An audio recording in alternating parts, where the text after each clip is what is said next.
Morning, Jim McKinnon here with Money Management. I'm thinking about Zig Ziglar. Zig's from Yazoo City, as I am. I did not know Zig. He was in the Navy when I actually moved to Yazoo City. He's about 15 years older than I am. But I did know his sister, who had two boys, one my age and one a year younger. So I kind of think I know him. Talked to him on the phone a couple times. But Zig Ziglar is one of my heroes. He, in my opinion, is probably the best motivational speaker in the world. And he always spoke from a Christian standpoint, and he never failed to share his testimony. And one of my favorite stories about Zig is that he was doing a show one time, and there were several people on it, and the guy, the MC, came back and said, "Now, Zig, I know that you're a Christian, and I know you want to share your Christianity, but there's some people in the audience that don't believe as you, so I just want to caution you to maybe use good sense, common sense, and let's don't go way out on the limb here about all this Christianity stuff." And Zig said, "Well, that'll be fine, Mr. So and So." He said, "Let me ask you something.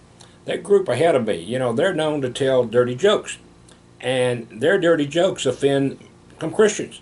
Have you told them the same thing?" And he said, "Well, yeah, I just told them to use common sense." Zig said, "I'll do the same."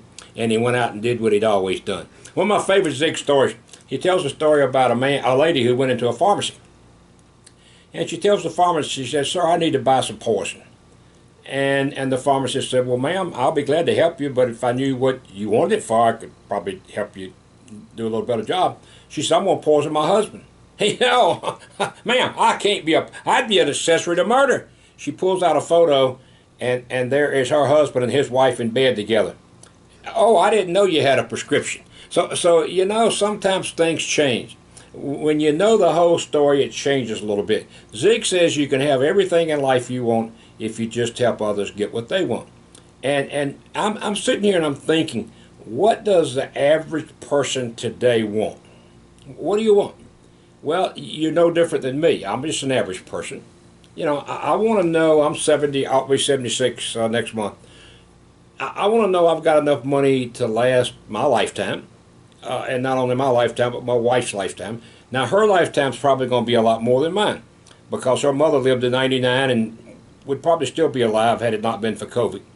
But she was going strong. I mean, mine was perfect. She could get up and walk, she could hear, she could see. She was in perfect health until the COVID got her. So I think Mignon, my wife, is probably going to make it to 100 or beyond. I don't think I will. I mean, if I do, that's great. But I really don't worry about it. But I want my money to last as long as I do. I don't want to worry about money. I don't want to worry about not being able to go on trips. Mignon just got back from a trip to see our two great grandsons on the coast. And you say, well, that's not a big deal. Well, time you take people out to lunch and all this, you're gonna spend $400, $500, $600.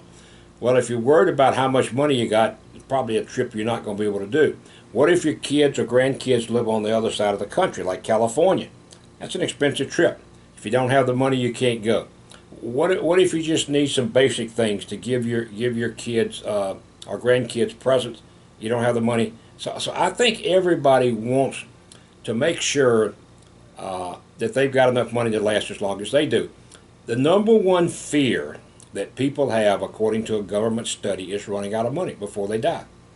And it used to be public speaking. I can't believe that. I love to speak in public. I do it all the time. I love it. I'm a ham. I'd admit it. I did it even that way in high school. But public speaking was the number one fear that people had. But now it's running out of money.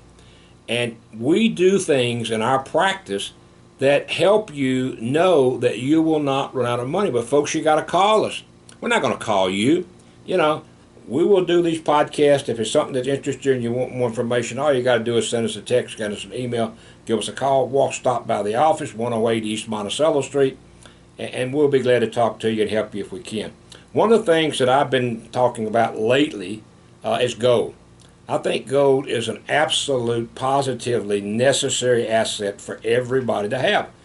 And I don't in any way suggest that you buy 100% gold. But we're suggesting 10 to 15%. So no more than 10 to 15% of your total assets should go into gold.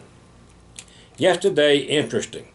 There was a email that came out, and this is what it said. U.S. blocks gold imports from Russia in latest round of sanctions targeting Putin's war. The Treasury Department on Tuesday announced that the United States and a handful of key economic allies will prohibit imports of Russian gold. Now, what is that likely to do? Well, in my opinion, it's likely to create even a more of a gold shortage than we got now. But I went and asked a guy that's on the World Gold Council who's been around for about 30 years doing gold. I've only been doing it for the past couple of years. I asked him what he thought. He says this: Jim, my thoughts are that the ban may potentially create a supply shortage on the international market, which of course would result in higher prices.